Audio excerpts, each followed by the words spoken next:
8h.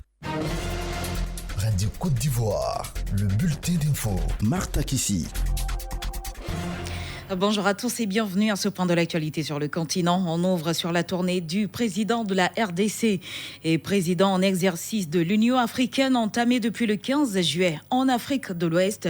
Le périple de Félix Tshisekedi l'a conduit successivement au Ghana, en Guinée et finalement en Guinée-Bissau. La situation au Mali, les relations difficiles entre le Guinéen Alpha Condé et son homologue bissau-guinéen Oumaro Embalo ont été évoquées au cours de la rencontre entre les présidents Tshisekedi et Embalo.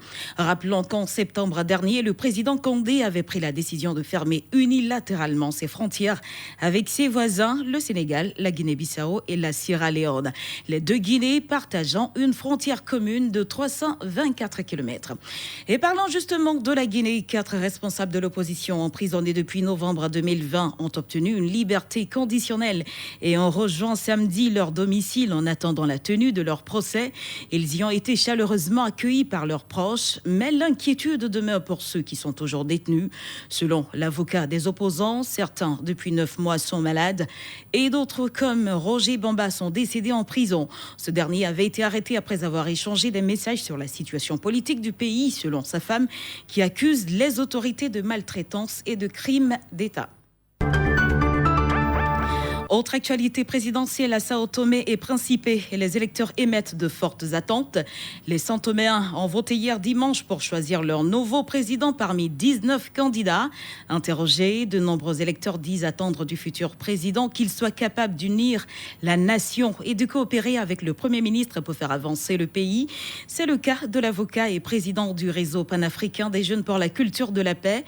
Il considère que le prochain chef de l'État doit coopérer avec le Premier ministre pour trouver des entrepreneurs qui viennent investir à Sao Tomé et Principe.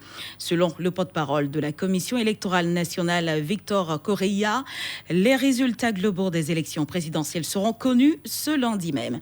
Et puis en Éthiopie, la guerre du Tigré menace de s'étendre à d'autres régions du pays. Les rebelles tigréens ont déjà lancé une offensive contre la région voisine, la région Amara. Après un appel du Premier ministre, d'autres provinces éthiopiennes mobilisent leurs soldats. Les forces rebelles du Tigré assurent qu'elles ont lancé une attaque dans une autre province pour stopper l'arrivée de ces renforts.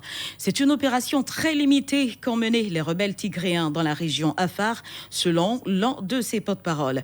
Le but était officiellement de repousser les forces spéciales venues d'une autre région éthiopienne, en l'occurrence la région Oromia, car à la demande du gouvernement éthiopien, plusieurs provinces ont déployé certaines de leurs forces spéciales aux portes du Tigré. On y retrouve des soldats venus de l'Oromia, mais aussi du Sidama, de la région Somalie, ainsi que de la province du Sud. Et terminons donc en Afrique du Sud. Après les pillages, le temps est désormais à la solidarité. Des dons de nourriture et de biens de première nécessité ont été mis en place le week-end. La destruction de centaines de magasins et supermarchés dans la région de KwaZulu-Natal a mis la pression sur les populations les plus pauvres. Pendant quelques jours, il était difficile de trouver du pain ou à des prix bien supérieurs à la normale. Devant le centre islamique, les voitures font la queue pour attraper du pain et des briques de lait. La communauté musulmane donne de la nourriture sans condition. Jusqu'à 60 000 pains ont été distribués par jour, explique Abdul Razak, un des organisateurs.